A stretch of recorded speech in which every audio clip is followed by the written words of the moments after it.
বাবার মাথায় জল ঢালতে গেলে 100 টাকা এবং গঙ্গায় স্নান করতে গেলে আরও 10 টাকা করে দিতে হচ্ছে এবং তার জন্য কুপনও তৈরি করা হয়েছে। এই অমানবিক পৈশাচিক বিষয়টা নিয়ে আজকে আলোচনা করব। আমি Anup, the right Bangla news চ্যানেলে আপনাদেরকে আরও একবার স্বাগত। আজকে হিন্দুদের এই দিনটাও দেখতে হচ্ছে যে বাবার মাথায়, যেটা শ্রাবণ মাসে আমরা আমাদের হিন্দু সম্প্রদায় শ্রাবণ মাস আমরা বাবার জন্ম মাস হিসেবে জানি এবং বাবার জন্ম মাসে আমরা সারা মাস ধরে আমাদের হিন্দু জাতি মায়েরা বোনেরা সবাই বাবার মাথায় জল ঢালে এবং বিশেষ করে যে সমস্ত জায়গায় বাবার স্থান রয়েছে, যেমন আমাদের এখানে তারকেশ্বর হুগলি ডিস্ট্রিক্টে, সেখানে বহু ভক্ত, মানে সারা পশ্চিম বাংলার এবং ভারতবর্ষের বহু ভক্ত, বাবার ভক্ত, তারা গঙ্গার জল নিয়ে আসে বাবার মাথায় ঢালার জন্য এবং বেশিরভাগ মানুষ শেওড়াফুলি থেকে জল বহন করে নিয়ে আসে 40 থেকে 45 কিলোমিটার পায়ে হেঁটে তারকেশ্বরে পৌঁছায় এবং এতটুকু পথ হেঁটে পৌঁছানোর পরে সেখানে বাবার মাথায় জল ঢালবে, তার জন্য 100 টাকা দিতে হবে। ভাবুন, মানে জাগার সময় এসছে এবার। এটা মানার মতো নয়। আপনারা একটা ভিডিও আপনাদের দেখাবো, দেখলে আপনারা বুঝতে পারবেন। কিছু কিছু মানুষ বলছে যে 100 টাকা যদি আমি দিয়ে দিই তাহলে আমি বাড়ি যেতে পারবো না।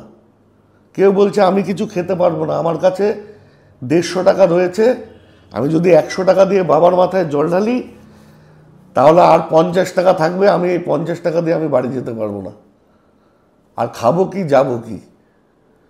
তাহলে সেই মানুষটার কি অধিকার নেই বাবার মাথায় জল ঢালার?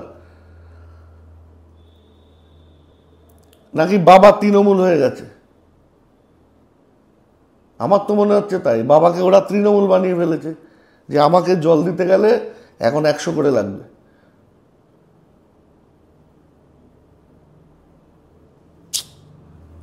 আপনারা ভিডিওটা দেখুন, তারপরে আসছি।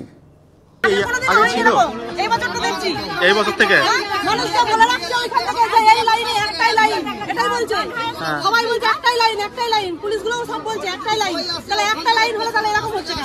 আচ্ছা, কোথা থেকে এসছেন?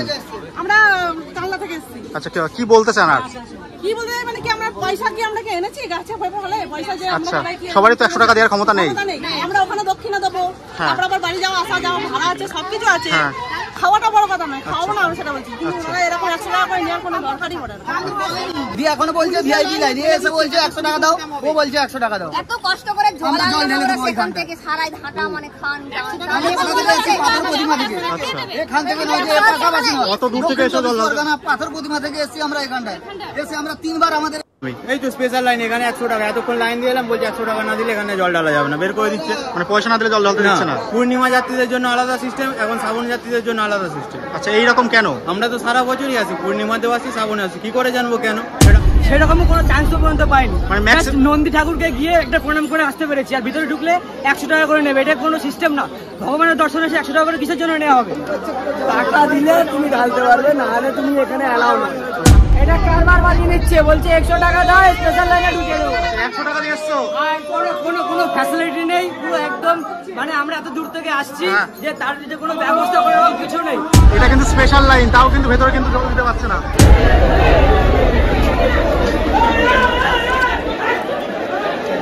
সবাই কিন্তু মন্দিরে ঢুকতে না। দেখলেন তো, সব কিছুর একটা ধৈর্য আছে, সহ্য আছে। বাবার মাথায় জল ঢালতে যায় আর বেশিরভাগ গরিব মানুষরাই যায় এই পায়ে হেঁটে, আর তাদের থেকে 100 টাকা করে নেওয়া মানে এই পাপ যারা করছেন একদম ভালো করছেন না। এর আগে আমরা দেখেছি যে তারকেশ্বরের চেয়ারম্যান করা হয়েছিল ফিরহাদ হাকিমকে, মানে আমাদের হিন্দু সম্প্রদায়ের মানুষ কম পড়ে গেছে। কই ফুরপুরা শরীফে চেয়ারম্যান একজন হিন্দুকে করুন তো দেখি, কে মেনে নেবে? কেউ মেনে নেবে ওদের? আমি হিন্দু মুসলিম বিভেদ করছি না, তবে এইটুকুই বলতে চাইছি, যা করবেন সমানে সমানে করুন। একতরফা কোনো কিছু ভালো নয়। কিন্তু আমরা হিন্দুরা সহনশীল, ওই জন্য আমরা সব কিছু সহজেই মেনে নিই। তবে এই বিষয়টা আপনাদের উপরেই ছেড়ে দিলাম, আপনারা কমেন্ট করে জানাবেন যে এটা ঠিক না ভুল। বাবার মাথায় জল ঢালতে গেলে 100 টাকা করে দিতে হবে এবং তারপরে গঙ্গায় স্নান করতে আরও 10 টাকা। আর এভাবে এই কোটি কোটি টাকা তুলছে, এই টাকাটা কোথায় যাবে? সরকারের ফান্ডে আসবে? একদমই না। আর কোথায় যাবে সেটা আপনারা ভালো করেই জানেন। এরকম পশ্চিমবাংলায় সব জায়গায় চলছে। তারাপীঠের কথা ভাবুন না, তারাপীঠে মায়ের পুজো দিতে গেলে ভিআইপিদের জন্য 500 টাকা। এটা কি মা ভাগ করে দিয়েছেন কিনা আমি জানি না। ভিআইপিদের জন্য 500, তারপরে একটু কম ভিআইপি তাদের জন্য 300, আর জেনারেল যারা, তারা সারাদিন লাইনে দাঁড়িয়ে থাকবে, কখন মায়ের চরণ স্পর্শ করবে তাদের কোনো ঠিক নেই। এই হচ্ছে পশ্চিমবাংলার অবস্থা। এই টাকাগুলো কোথায় যায়? সরকারি ফান্ডে আসে? একদমই না। মন্দির উন্নয়ন কল্পের জন্য খরচ হয়, মানলাম। ওই মন্দির প্রত্যেক দিন যা টাকা ওঠে, যা কালেকশন হয়, মনে তো হয় না যে ওই টাকা ওই মন্দিরে খরচ হয়, কত টাকা খরচ হয়। মানে মায়ের পুজো দেব, সেখানেও বড় লোক গরিব লোক ভাগ। কোথায় আছি আমরা? মানে আর যারা এসব করছেন, এ মায়ের নামে ব্যবসা করছেন বা বাবার নামে ব্যবসা করছেন, একটুখানি বিবেককে জাগ্রত করুন, একটু ভাবুন এটা কি করছেন। পয়সা দিয়ে সব কিছু হয় না। এই পাপ করবেন না,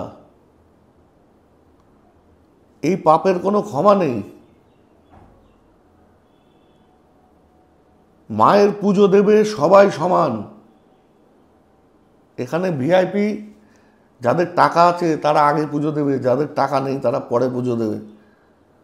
এই সিস্টেমগুলো বন্ধ করুন। মা সবার কাছে সমান। এইগুলো আপনারা বানিয়েছেন, আর কিছু পান্ডা আছে, পান্ডারা বানিয়েছে। তো বন্ধুরা, আর কিছু বললাম না। কমেন্ট করে অবশ্যই জানাবেন আপনাদের মতামত, আর সঙ্গে থাকবেন দ্য রাইট বাংলা অনুপের সাথে। নমস্কার।